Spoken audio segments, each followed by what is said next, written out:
На едниот му се заглавило копчето за гласање, другиот бил најавено одсутен. Вака премиерот ги оправда пратениците Диме Велковски од неговата партија и коалициониот партнер Илија Николовски од партија на пензионерите, кои денеска не гласаа за дневниот ред на кој беа уставните измени. Случајно или не, Велковски не гласаше ниту за заклучоците од францускиот предлог, но за премиерот тоа не значи ништо. Пратеникот Илија Николовски, инаку председател на партијата на пензионерите, имаше проблем со притискањето на соодветното дугме, меѓутоа копчето на системот за гласање, меѓутоа за да не бара поединечно изјаснување беше оставено да биде со 70 гласа изгласан дневниот ред. Инаку тој постојано беше со коалицијата. Пратеникот Диме Велковски денеска не беше најавено неговото отсуство и не беше присутен во собранието, што не значи дека нема да биде присутен на наредните седници.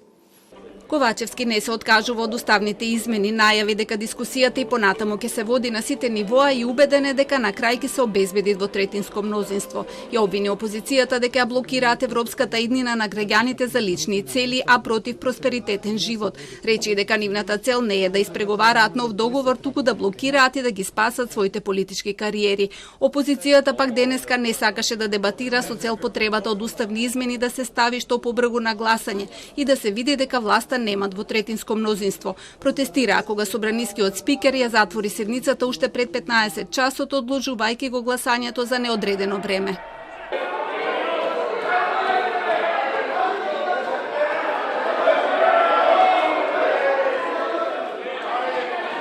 Веднаш потоа побараа и предвремени избори. Оваа власт е проблемот, а решението на тоа се избори час поскоро и промена на власт. Уставни измени под диктат нема, ама затоа избори мора да има, бидејќи оваа власт е делегитимирана. Нивните аргументи на денешната седница против измените беа дека не смее да има опасни преседани. И не смее патот за Брисел да води преку Софија. Не овој пат.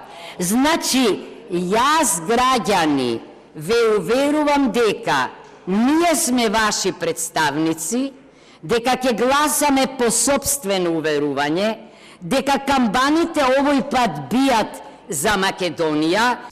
Владеачките партии пак аргументираа дека измените не загрозуваат ништо, а го отвораат патот кон ЕУ. Уставните измени не се ничиј диктат, ниту пак нечиј поединечен предлог, туку се дел од преговарачката рамка на Македонија за членство во Европската унија. Ни повеќе, ни помалку. Јасно станува дека македонскиот и бугарскиот народ се два различни народи.